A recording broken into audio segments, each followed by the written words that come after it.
परिमेकारी गुणांक लिखिए। ध्यान से देखिएगा, √72 है तो √72 कितना का होगा? 2 36 2 है, बात नहीं। 18 दूना 36, 2 दूना 4, दूना 8,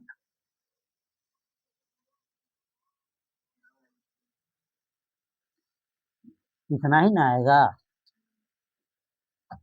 36 18 9 3 3 9, तो ये आ गया आपको 2 का स्क्वायर गुने 3 का स्क्वायर गुने 2, तो जिसका स्क्वायर है वो रूट से बाहर हो जाता है। तो 2 और 3 रूट से बाहर है, बच क्या गया?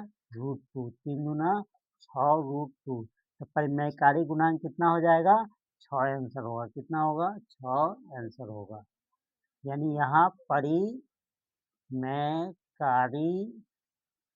गुणांक जो होगा वो 6 होगा और अपरिमेयकारी गुणांक जो होगा वो √2 होगा। समझ में आ गया? चलिए आगे देखिए।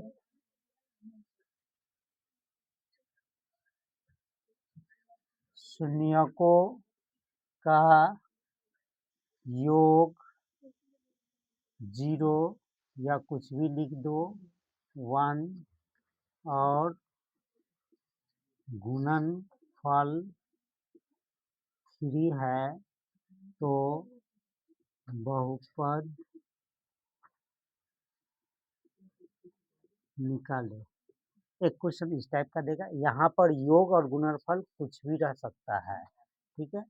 तो यहाँ देखिए, योग यानी अल्फा प्लस बीटा, योग का मतलब होता है alpha plus beta. Alpha plus beta कितना है? -1, और अल्फा इंटू बीटा कितना है? 3। तो बहुपद क्या होगा? बहुपद जो होगा x² minus alpha plus beta into x plus alpha into beta, तो ये होगा x² -1 into x plus alpha into beta कितना है? 3। x² माइनस माइनस प्लस 1 में गुना होगा x प्लस 3, ये आंसर होगा। अब यदि द्विघात बहुपद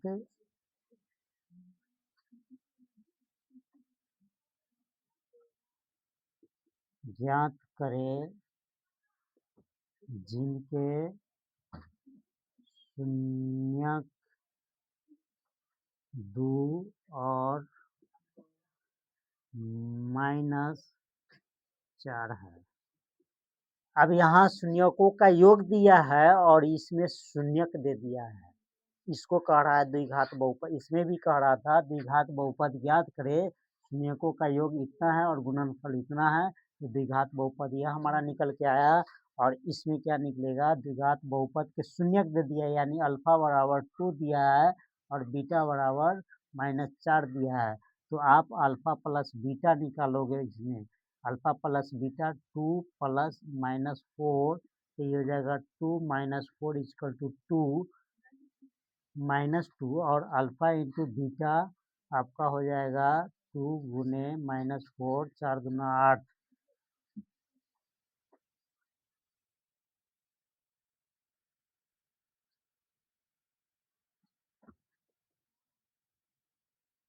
द्विघात बहुपद क्या होगा?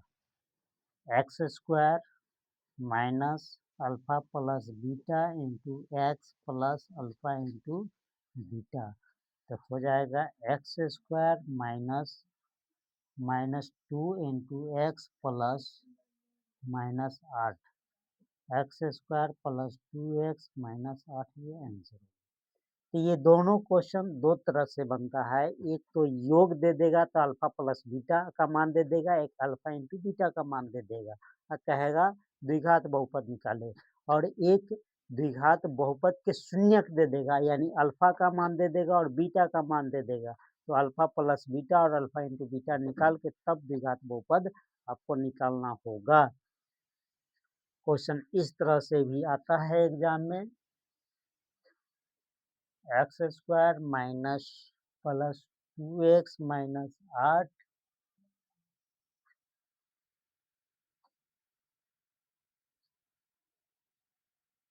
के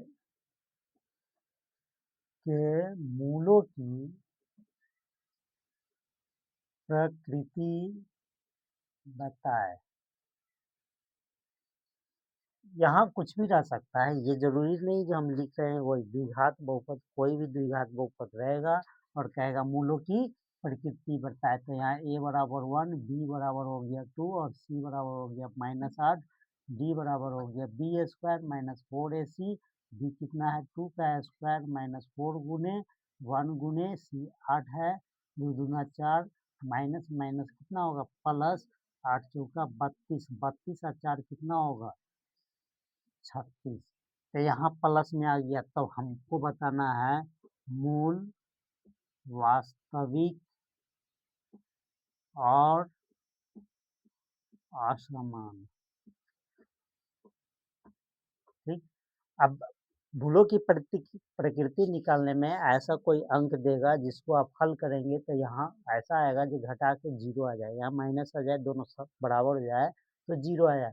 जब 0 आएगा तब आपका मूल वास्तविक और समान होगा, और जब आपका माइनस में आ जाएगा आंसर तब मूल वास्तविक नहीं होगा। इससे रिलेटेड एक क्वेश्चन रहेगा एग्जाम में, समझ में आया? और यही क्वेश्चन आपको दे दिया जे 2x square plus 4x minus 3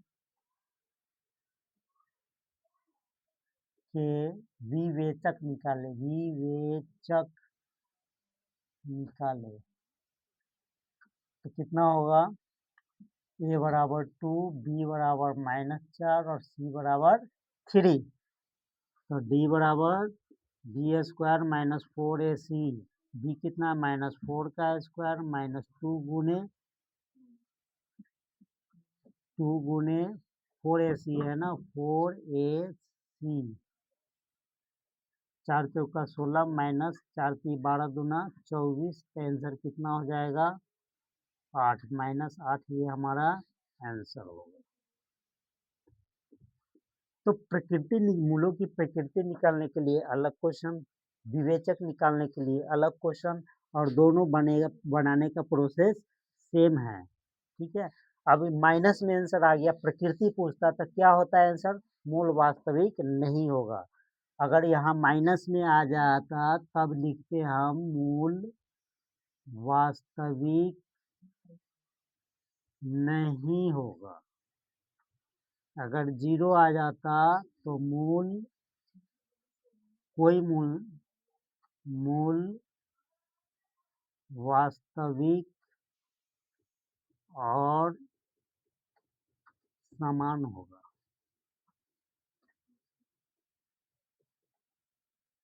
ठीक है।